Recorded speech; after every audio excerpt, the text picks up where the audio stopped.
নমস্কার, sky ATM Bangla নিউজে আপনাদের স্বাগত জানাই। আমি মৌসুমী। দেখে নিচ্ছি আজকের বিস্তারিত সংবাদ। শ্রীভূমি তৃণমূল অফিসে জাতীয় পতাকার অপমান। তৃণমূল কংগ্রেসের শ্রীভূমি জেলা অফিস কার্যালয়ে উল্টো পতাকা ক্ষোভ জেলা জুড়ে।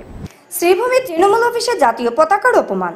তৃণমূল কংগ্রেসের শ্রীভূমি জেলা অফিস কার্যালয়ে উল্টো পতাকা ক্ষোভ জেলা জুড়ে।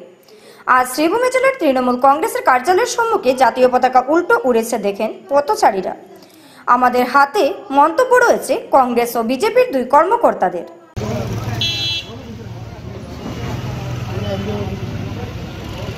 যাচ্ছিলাম, হঠাৎ দেখলাম সাংবাদিকদের বিষয়টি নিজেরও দেখে খুব খারাপ লাগছে যে একটা সংগঠন যার এই ফ্ল্যাগটা উল্টো পুরো, এটা দেশকে অপমান, দেশের ফ্রিডম ফাইটারদেরকে অপমান, দেশের জওয়ানদের অপমান। আর আমি ভাবি এই যে দল একটা আছে সব সময় জাতির রাজনীতি এইসব করে থাকে, ডেভেলপমেন্টের কোনো চিন্তা নেই। ওয়েস্ট বেঙ্গলে এদের অবস্থা খারাপ। আপনারা নিজে দেখুন যে ফ্ল্যাগটা, আমার তো এখন জানি না, আমি যেহেতু এই সংগঠনের নয় কারা লাগিয়েছে নয়, আমি নিজে এখানে গিয়ে ফ্ল্যাগটা ওদেরটা ঠিক করে দিয়ে আসতাম, কিন্তু আজকে খারাপ লাগছে। আজকে একটা আশ্চর্যজনক জিনিস দেখতে পারলাম, এখানে যে তৃণমূল অফিস রয়েছে সেখানে ওনারা ফ্ল্যাগ লাগিয়েছেন, এবং ফ্ল্যাগ লাগিয়েছেন সেটা উল্টা। আলটিমেটলি আমি যদি আমাদের ডিস্ট্রিক্টের কথা বলি, আমাদের ডিস্ট্রিক্টে তৃণমূল হলো গিয়ে বেসলেস। আমাদের ডিস্ট্রিক্টে কি অল ওভার আসামের কথা যদি বলি, তৃণমূলের কোনো বেস নেই।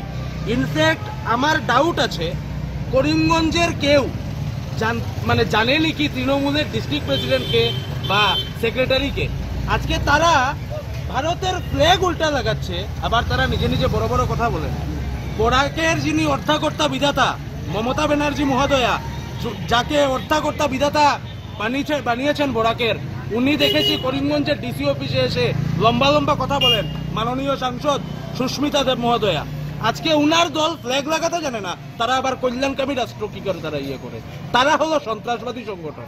তাদের সংগঠন মানুষের কল্যাণের জন্য নয়, তাদের সংগঠন হচ্ছে সন্ত্রাসের জন্য। এবং তারা ভারতের যে ফ্ল্যাগ লাগিয়েছে, ভারতের ফ্ল্যাগ লাগিয়ে তারা এটাই বুঝিয়েছে যে most of the Trinamool activist are belongs to Bangladesh and they are Bangladeshi. আজ সাংবাদিক সম্মেলন ডেকে এভাবে একের পর এক বিস্ফোরক মন্তব্য করলেন উত্তর করিমগঞ্জের বিধায়ক কমলাক্ষ দে পুরকায়স্থ। আজ সাংবাদিক সম্মেলন ডেকে এভাবে একের পর এক বিস্ফোরক মন্তব্য করলেন উত্তর করিমগঞ্জের বিধায়ক কমলাক্ষ দে পুরকায়স্থ। দেশভাগ থেকে শুরু করে 1961 ভাষা আন্দোলনের প্রেক্ষাপট এবং বর্তমান উচ্ছেদ অভিযান নিয়েও নিজের অবস্থান তুলে ধরেন। দ্বিজাতি তত্ত্বের ভিত্তিতে দেশ বিভাগ হয়েছে, কিন্তু আজ পাকিস্তানে হিন্দু মানুষেরা কোনো অস্তিত্ব নেই। ভারতের মুসলিমরা সমান অধিকার ভোগ করছেন। এই প্রসঙ্গে তিনি পাঞ্জাব প্রদেশের বিভাজনের পরবর্তী প্রেক্ষাপট তুলে ধরেন।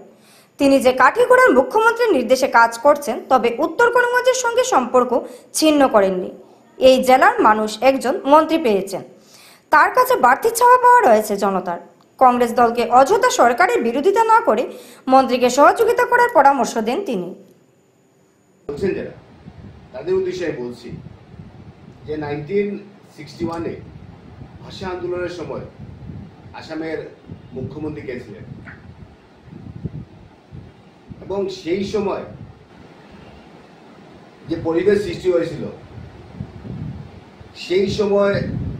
সেই সময়ের মুখ্যমন্ত্রী বিমলা প্রসাদ চালিয়া কোন দলের মুখ্যমন্ত্রী ছিলেন সেটা অন্তত অনুধাবন করতে হবে। কারণ বর্তমান সময়ে এরকম পরিবেশ আর আসামে কখনো হবে না। আপনারা যে নেগেটিভ তৈরি করছেন, তাই বিশেষ করে আমি দুদিন আগে তৃণমূল নেত্রীর কথা শুনলাম। উনি নাগরিকত্ব বিল নিয়ে কথাবার্তা বলছেন। উনি একটা কথাবার্তা বলছেন যে নাগরিকত্ব বিলে কি হবে, নাগরিকত্ব বিলের প্রথম বাংলাদেশি বলতে হবে, অনেকগুলো কথা উনি বলছেন।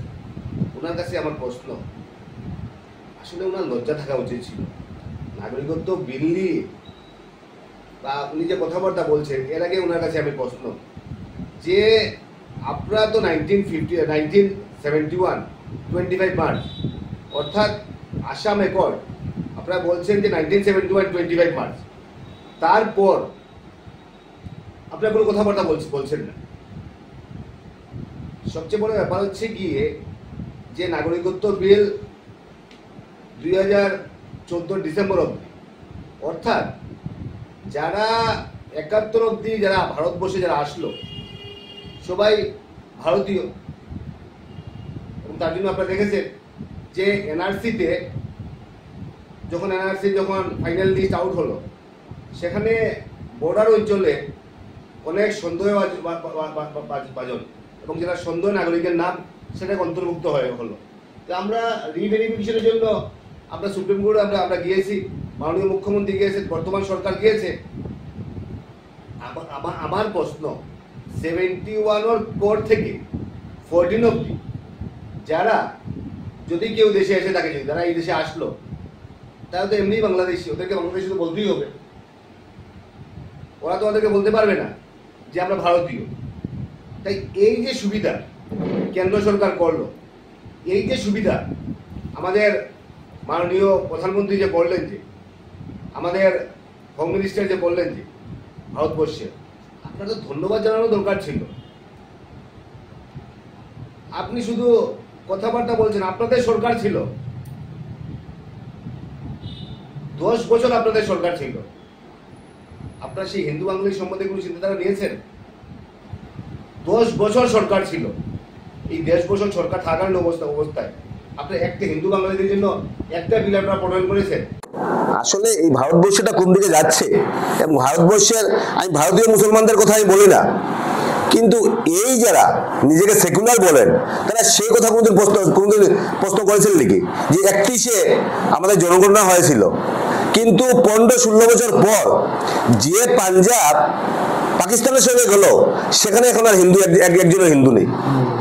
কিন্তু ভারতবর্ষে যে পাঞ্জাব আছে সেখানে শিখ খ্রিস্টান, সেখানে হিন্দুরা নিজের কৃষ্টি সংস্কৃতি এমনভাবে একটা পরিবেশ সৃষ্টি হয়েছে, সেখানে একটা সুস্থ সুন্দর একটা বাতাবরণ।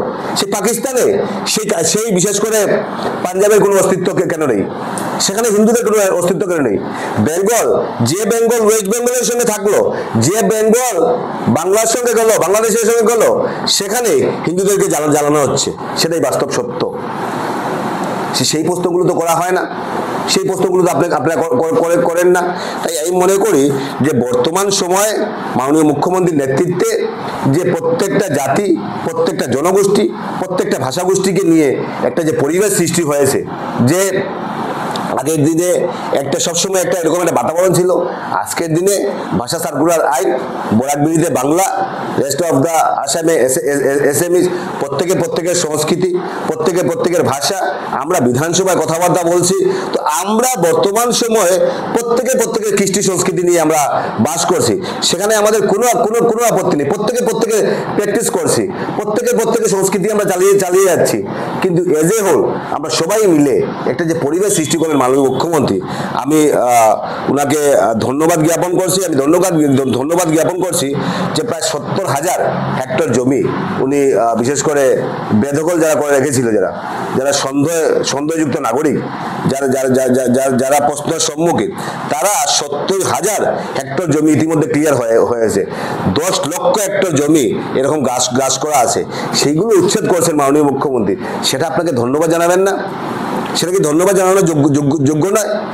আজকে আপনারা প্রশ্ন করছেন, আজকে তৃণমূল নেত্রী প্রশ্ন করছেন, আপনি গিয়ে আপনার মমতা বন্দ্যোপাধ্যায়কে প্রশ্ন করবেন। উনার পেটে লেখা আছে, দেখবেন যে বাংলা লেখা আছে, ওখানে সরকারি ভাষা, হিন্দি ধরলাম রাষ্ট্রভাষা, ইংরেজি ধরলাম যে অফিসিয়ালি সেগুলো ব্যবহার করা হয়, সেখানে উর্দুতে নাম লেখা আছে। গুরুত্বপূর্ণ দাবি দেওয়ার ভিত্তিতে সিপিআইএম করিমগঞ্জ জেলা কমিটির গণ অভিবর্তন। মঙ্গলবার জেলা গ্রন্থাগার ভবনে আয়োজিত গণ অভিবর্তনে গুরুত্বপূর্ণ দাবি দেওয়া নিয়ে আলোকপাত করে দলের সম্পাদক নির্মল দে। গুরুত্বপূর্ণ দাবি দেওয়ার ভিত্তিতে সিপিআইএম করিমগঞ্জ জেলা কমিটির গণ অভিবর্তন। মঙ্গলবার জেলা গ্রন্থাগার ভবন আয়োজিত গণ অভিবর্তনে গুরুত্বপূর্ণ দাবি দেওয়া নিয়ে আলোকপাত করেন দলের সম্পাদক নির্মল দে। জ্বালামুখী ভাষণে সরকারের তীব্র সমালোচনা করেন তিনি জ্বলন্ত বিষয় নিয়ে। বিনা পুনর্বাসনে নির্বিচার উচ্ছেদ, বাংলা ভাষাদের বাংলাদেশি আখ্যা, এসআইআর অর্থাৎ ভোটার তালিকায় নিবিড় সংশোধন সহ আরো গুরুত্বপূর্ণ বিষয় তুলে ধরেন নির্মল বাবু। বলবার সাহস তো করছে একটা এমএলএ, আরেকজন মন্ত্রী দেখা, আর বাকি বিধায়করা তাই মাইকের সাথে যখন দাঁড়ায় মানুষের সমস্যা নিয়ে যদি এক বাক্য বলে, তার মধ্যে যদি 10টা শব্দ থাকে, 25টা শব্দ থাকবে আমাদের মাননীয় মুখ্যমন্ত্রী। কারণ মামাকে সেবা না করলে, তেল না দিলে বাবার একদিনও চাকরি থাকবে। এই হচ্ছে আমাদের মন্ত্রী, এই সমস্ত চামচা স্থাবকের যে অবস্থা, তাদের হাতে আমাদের হিন্দু সমাজের দায়িত্ব পড়ছে, বাঙালিদের দায়িত্ব পড়েছে। ওটা বাঙালি জাতিকে ধ্বংস করবে তারা। তার দায়িত্ব হচ্ছে গোটা জাত, সে বাঙালি হতে পারে, মণিপুরি হতে পারে, হিন্দুস্তানি হতে পারে, ছোট হতে পারে, বড় জাতের সমস্ত জাত যদি আমরা একত্রিত হয়ে মোকাবিলা করতে না পারি, তাহলে আমি যেটা বলেছিলাম সেই নিরমানের কথা, যে আমি যখন আক্রান্ত হব আমার পিছনে একজনও পাবো না, আমি সবাই আমার হাত ছাড়া দেবে। এই এটা কি নিবিড় সংশোধনটা সবসময় হয় না। প্রতিটা নির্বাচনের আগে বা মাঝে মধ্যে দেশের মানুষের কাছে আহ্বান জানানো হয় যে আপনাদের যাদের ভোটার লিস্টের নাম নেই, আপনারা ভোটার লিস্টে নাম তুলুন, আপনাদের এত নম্বর ফর্ম আছে। নাম যদি সংশোধন করতে হয় এত নম্বর ফর্ম আছে, নাম যদি ট্রান্সফার করতে হয় এত নম্বর ফর্ম আছে। এই কাজটা হল চিরকালই হয়ে, কিন্তু মাঝে মধ্যে 10 বছরে, 15 বছরে, 20 বছরে একবার ভোটার লিস্টের নিবিড় সংশোধন হয়, ঘরে ঘরে যে নব সংশোধন। এবার দেখা গেল হঠাৎ নির্বাচন কমিশন সিদ্ধান্ত নিলেন নিবিড় সংশোধন হবে। কেন? তারা দেখলেন যে এখন ওই 26-এর আগে ভারতবর্ষে বেশ কিছু গুরুত্বপূর্ণ রাজ্যে নির্বাচন হবে। তার মধ্যে বিহার একটা আছে, আসাম তো আছে, পশ্চিমবাংলা আছে, তামিলনাড়ু আছে, কেরালা আছে, বিভিন্ন রাজ্যে গুরুত্বপূর্ণ রাজ্যে নির্বাচন আছে। এখন এই নির্বাচনকে সামনে রেখে হঠাৎ দেখা গেল নির্বাচন কমিশনকে দিয়ে একটা আদেশ জারি করলেন তারা। শিলচর মেডিকেল কলেজের এক্স-রে রুমে 10,000 টাকার চুরির অভিযোগ, পুলিশে মামলা। শিলচর মেডিকেল কলেজ হাসপাতালে ফের চাঞ্চল্যকর ঘটনা। শিলচর মেডিকেল কলেজের এক্স-রে রুমে 10,000 টাকার চুরির অভিযোগ, পুলিশে মামলা। শিলচর মেডিকেল কলেজ হাসপাতালে ফের চাঞ্চল্যকর ঘটনা। এক্স-রে বিভাগে কর্মরত দুজনের বিরুদ্ধে চুরির অভিযোগ এনে থানায় মামলা দায়ের করেছেন এক মহিলা। মামলাকারী শিলচর রামনগরের ফুলনেহার বেগম বরবুইয়ার অভিযোগ, সোমবার বেলা প্রায় 1টার দিকে তিনি তার ভাসুর পুত্র 14 বছরের আজমিরকে নিয়ে হাতের এক্স-রে করাতে এক্স-রে রুমে যান। সঙ্গে থাকা ছোট একটি ব্যাগে 10,000 টাকা ছিল। সেই সময় রুমে কর্তব্যরত ছিলেন নির্মল নামের এক পুরুষ কর্মী ও এক মহিলা কর্মী। হঠাৎ করে ব্যাগ সহ টাকা উধাও হয়ে যায়। তিনি দাবি করেন ঘটনাস্থলে উপস্থিত ওই 2 কর্মী ছাড়া অন্য কাউকে সন্দেহ করার সুযোগ নেই। তাই নির্মল ও মহিলা কর্মীকে অভিযুক্ত করে শিলচরের ঘুঙ্গুর পুলিশ আউটপোস্টে মামলা দায়ের করেছেন তিনি। রামনগর আমি সকালে আইসি মেডিকেল, আমার একটা বাসুর ছেলে হাত ভাঙছে, তখন তারা লই আইসি, আমি ওটি দেখাইছি মানে হাড্ডি ডাক্তার দেখানোর পরে তারা উঠে কইছে মানে এখানে আমার এক্সরে করানি লাগে। তখন আমি এক্সরে করানি তাই এক্সরে রুমের দোকানে পরে আমার ব্যাগটা দাঁড়ো রাখছি, আমার কইছে মানে দরটা বাচ্চাটা 8টা, আমি ধরছি, তখন আমার ব্যাগটা সাইডে রাখা আসলো। আর তখন এক্সরে করতে সময় নির্মল হয়ে আসেন ডাক্তার, তাই না এক্সরে করতে। নির্মল যেন কইলা ইন ডাক্তার নি? না তাই এক্সরে করো। হ্যাঁ, তাই তখন এক্সরে করতে সময় আমার কাছে বাচ্চাটা 8টা ধরো, তখন আমি 8টা ধরছি। ধরতে সময় ব্যাগটা ডাইনে রাখি আমি বাউয়ে এক্সরে 8টা ধরছি। ধরতে সময় আমার পরে ঘুরে ডাইনছি, যখন তাই এক্সরে প্লেটটা লইয়া গেছেন আমি ঘুরে দেখি আমার ব্যাগটা নাই। আপনি এখন তখন আমরা এক্সরে করতে সময় আমার জাল আসলে আমার সঙ্গে, আমার বাড়ির ছেলেটা হাত ভাঙছে ওটা আসলো, আরো একটা মহিলা আসলো তার লগে এক্সরে করতে সময়। আপনি কি চান এখন? যখন চাই আমার ন্যায্য আমার ব্যাগটা যাতে আমার টাকাটা আমার কাছে টাকা কেমন আসলো? টাকা 10,000 আসলো। ব্যাগটা লাল ব্যাগ আসলো, লাল ব্যাগের মধ্যে আমার টাকা 10,000 আসলো, ছোট ব্যাগ আমি তারও রাখি ওটা আমার নিয়ে বিচারটা চাই আমি যারা আমার দেখাটা আমার হাতে আয় আপনার এফআইআর করছেন নি? এফআইআর করছে এখন কোন থানায় এফআইআর মেডিকেল গুঙ্গুর থানায় এফআইআর করছেন? এখন নিয়ে নিচ্ছি ছোট্ট একটি বিজ্ঞাপন বিরতি, সঙ্গে থাকুন। স্বাস্থ্য পরিষেবা ক্ষেত্রে করিমগঞ্জ মা তারা হেলথ কেয়ার বিশেষভাবে সুনাম রয়েছে। দক্ষ চিকিৎসকদের নিয়ে এনে রোগীদের চিকিৎসা সেবায় রত প্রতিষ্ঠান কর্তৃপক্ষ। চিকিৎসা সেবায় যারা থাকেন তাদের মধ্যে ডক্টর জি.কে. চক্রবর্তী, ফিজিশিয়ান ও chest specialist, doctor Ajay Deshmukh, medicine specialist ও cardiologist, doctor Anshuman Bhattacharya, MD skin specialist, cosmetic dermato surgeon doctor Tapas Pal, medicine specialist, doctor Sumit Deb, neuro surgeon, doctor A Z Ahmed Barbhuiya, medicine ও diabetologist, doctor Najam Tapadar, oral ও dental surgeon, doctor Dipankar Das, medicine ও cardiologist, doctor Suman Baidya, শিশু বিশেষজ্ঞ, doctor Mostakim Ahmed Majumdar, nephrology ও kidney specialist, doctor উজ্জ্বল Gogoi, diabetes ও thyroid বিশেষজ্ঞ, doctor Ajay Deshmukh, হৃদরোগ বিশেষজ্ঞ, doctor Ahmed Saifuddin, অস্থিরোগ বিশেষজ্ঞ। চিকিৎসকরা এখানে রয়েছেন। এছাড়া সব ধরনের ঔষধ পাওয়ার ব্যবস্থাও রয়েছে। রক্ত, কফ, মলমূত্র, কম্পিউটার পদ্ধতির সাহায্যে পরীক্ষা সহ sonography, echocardiography, ECG, digital x ray, colour Doppler ইত্যাদি অত্যাধুনিকভাবে পরীক্ষা করা হয়। তাই আর সময় নষ্ট না করে অগ্রিম বুকিং এর জন্য যোগাযোগ করুন মেসার্স মা তারা health care, Laxmibazar road, Karimganj, sell tax কার্যালয়ের নিকটে। আমাদের যোগাযোগ নাম্বার 7896065923 এবং 8876337065 এবং 9435585637 এবং 9127420429। রোগীদের সন্তুষ্টি আমাদের পরম তৃপ্তি।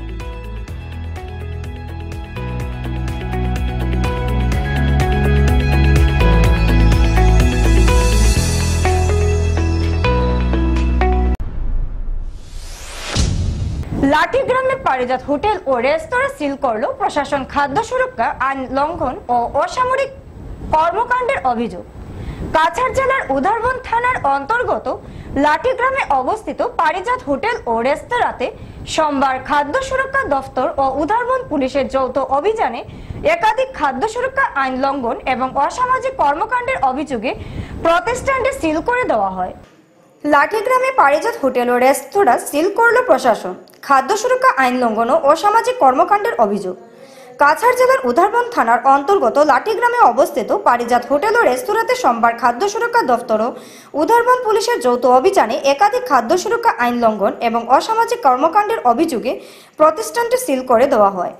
সূত্রে জানা গেছে, শিলচর হাফলং রোডের মহাসড়কের পাশে অবস্থিত এই হোটেলে খাদ্য সুরক্ষা বিভাগের কর্মকর্তারা উধারবন থানার ভারপ্রাপ্ত ওসি দলবল নিয়ে হঠাৎ অভিযান চালান। তল্লাশিতে রান্নাঘরে মেয়াদোত্তীর্ণ খাবার, পচা ও দুর্গন্ধযুক্ত সবজি এবং অস্বাস্থ্যকর রান্নার পরিবেশ ধরা পড়ে। খাবার সংরক্ষণের নিয়ম মানা হয়নি এবং রান্নার জায়গায় স্বাস্থ্যবিধি সম্পূর্ণ উপেক্ষা করা হয়েছে বলে অভিযোগ।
ধলাই উপজেলা উদ্বোধন করলেন মন্ত্রী কৃষ্ণেন্দু পাল। রাজ্যের আরো 5টি উপজেলার সঙ্গে মঙ্গলবার কাছাড় জেলার ধলাই উপজেলার আনুষ্ঠানিক উদ্বোধন করা হয়। ধলাই উপজেলা উদ্বোধন করলেন মন্ত্রী কৃষ্ণেন্দু পাল। রাজ্যের আরো 5টি উপজেলার সঙ্গে মঙ্গলবার কাছাড় জেলার ধলাই উপজেলার আনুষ্ঠানিক উদ্বোধন করা হয়।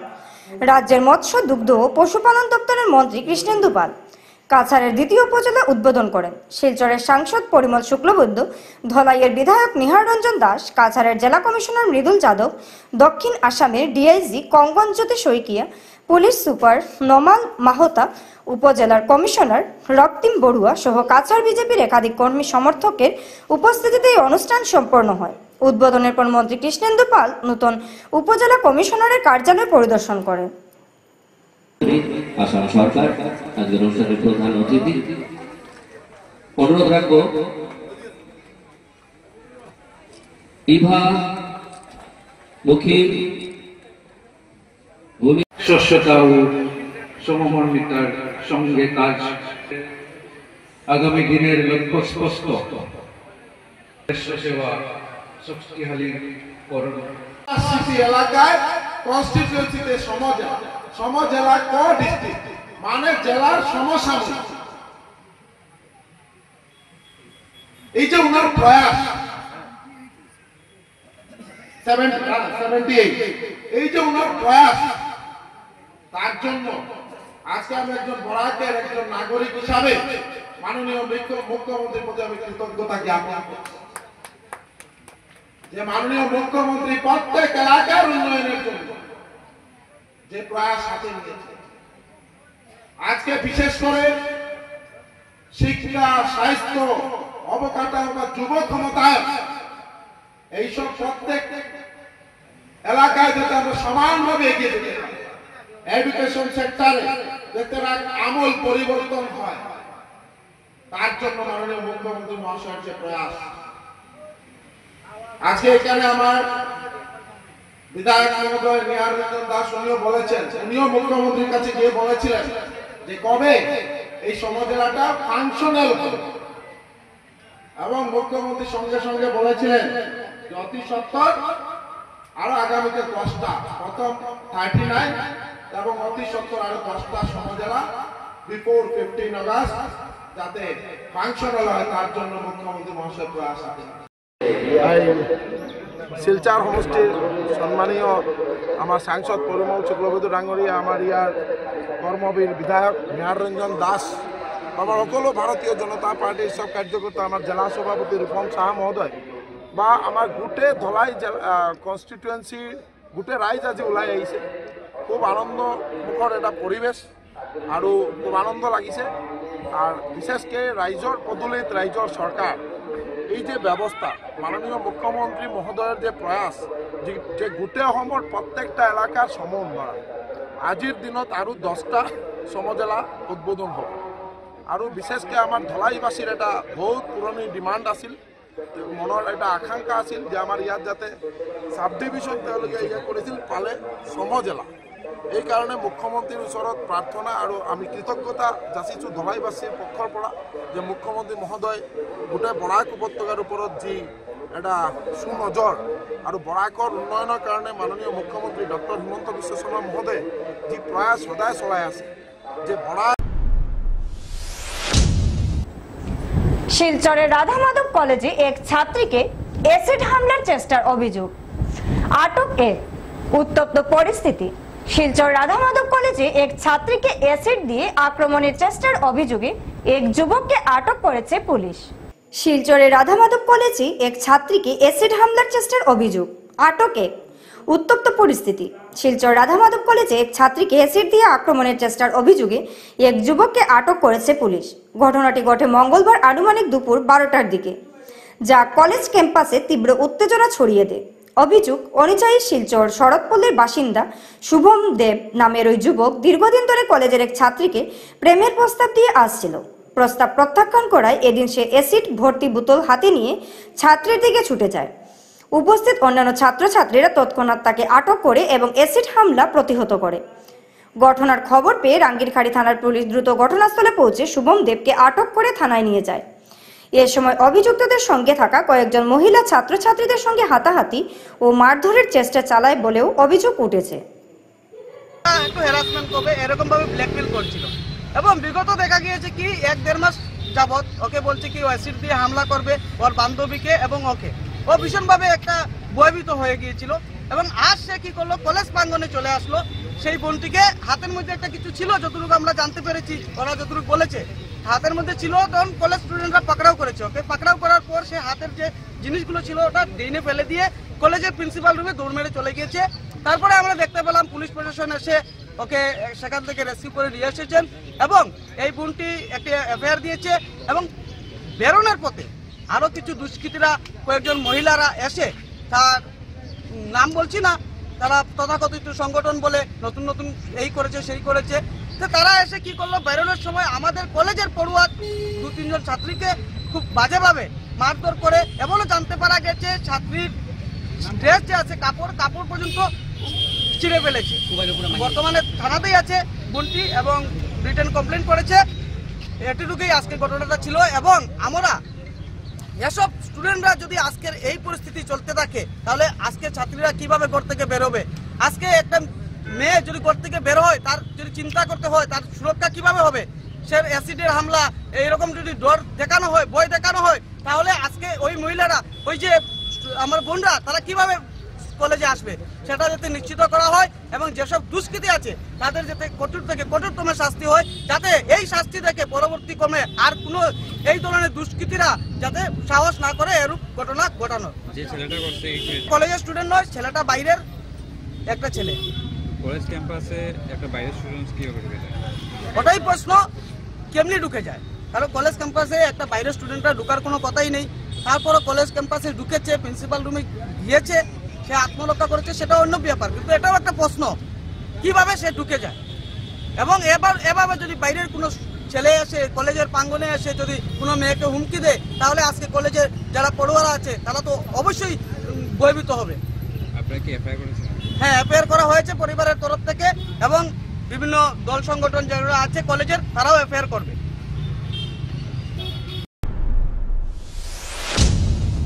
স্কাই 18 বাংলা নিউজ আজ এই পর্যন্তই। নমস্কার।